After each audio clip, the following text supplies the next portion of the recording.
Pernah nggak sih kepikiran, kalau ada hama di tanaman, solusinya apa? Mungkin jawaban paling cepat yang muncul di kepala adalah, ya disemprot pestisida lah.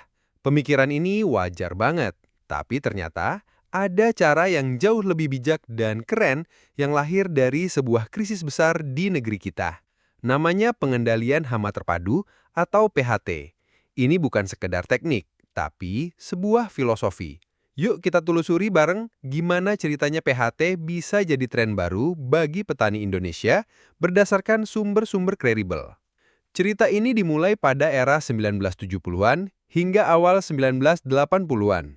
Saat itu Indonesia lagi gencar-gencarnya menjalankan program revolusi hijau untuk mencapai swasembada beras. Caranya, dengan paket teknologi yang terdiri dari bibit unggul, pupuk kimia, dan tentu saja pestisida. Pestisida dianggap sebagai dewa penyelamat. Petani didorong untuk menyemprot sawahnya secara rutin, bahkan terkadang dengan dosis berlebihan. Iklan-iklan pestisida di TV dan radio saat itu sangat gencar. Motonya kira-kira, makin sering disemprot, makin aman tanamannya.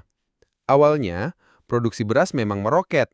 Indonesia bahkan sempat meraih penghargaan swasembada beras dari FAO, Organisasi Pangan dan Pertanian Dunia, pada tahun 1985.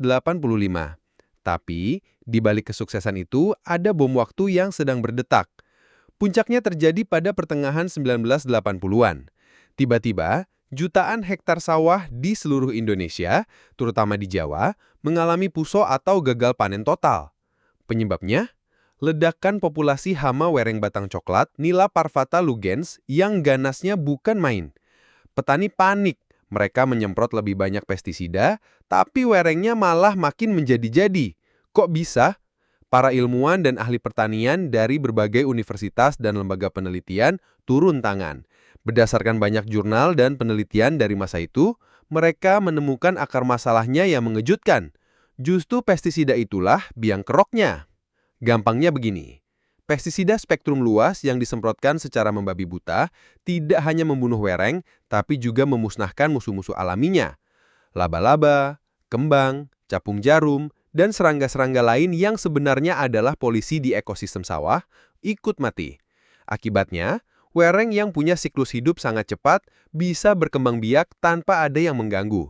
Fenomena ini disebut resurgensi hama. Ekosistem sawah jadi rusak parah. Krisis wereng ini jadi wake-up call yang sangat keras bagi pemerintah.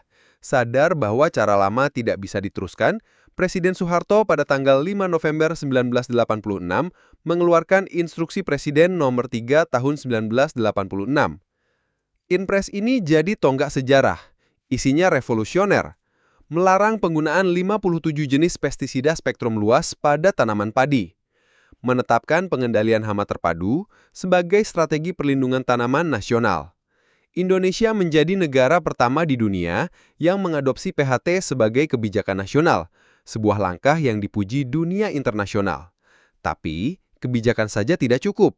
Gimana cara mengajarkan konsep baru ini ke jutaan petani? Disinilah peran besar Sekolah Lapang PHT atau SLPHT dimulai, sebuah program pelatihan masif yang didukung oleh FAO. SLPHT ini beda dari penyuluhan biasa. Petani tidak lagi dianggap sebagai objek yang pasif, tapi subjek yang aktif. Mereka belajar langsung di sawah, mengamati ekosistem, belajar membedakan mana hama dan mana musuh alami. Mereka diajak menjadi detektif dan manajer di lahannya sendiri. Jadi, apa sih inti dari PHT itu? PHT itu bukan berarti anti pestisida sama sekali. Ini adalah pendekatan cerdas yang bertumpu pada beberapa pilar utama. Budidaya tanaman sehat, tanaman yang sehat dan kuat lebih tahan terhadap serangan hama dan penyakit. Manfaatkan musuh alami, menjaga dan melestarikan predator alami hama adalah kunci utama. Mereka adalah pestisida alami yang gratis dan efektif. Observasi rutin, petani harus rajin memantau sawahnya. Jangan langsung panik saat melihat ada 1-2 hama. Cek dulu, apakah jumlah musuh alaminya lebih banyak? Petani sebagai ahli. Petani adalah orang yang paling tahu kondisi lahannya, sehingga mereka harus bisa mengambil keputusan terbaik. Pestisida, pilihan terakhir. Pestisida hanya digunakan jika semua cara lain sudah tidak mempan dan populasi hama sudah diambang batas merugikan secara ekonomi. Itu pun harus menggunakan pestisida yang selektif. Perjalanan PHT di Indonesia adalah kisah sukses yang sering jadi studi kasus di banyak negara. Konsep ini berhasil menyelamatkan pertanian kita dari kehancuran dan membangun fondasi untuk pertanian yang lebih berkelanjutan. Meskipun tantangan seperti godaan pestisida instan masih ada, filosofi PHT kini semakin relevan. Di tengah isu keamanan pangan, produk organik, dan perubahan iklim, bekerja selaras dengan alam bukan melawannya adalah jalan terbaik ke depan. Keren kan?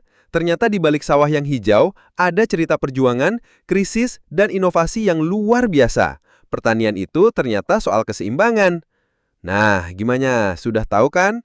Bila menurutmu konten ini menarik, langsung saja like, komen, dan subscribe. Dan sampai jumpa di konten selanjutnya.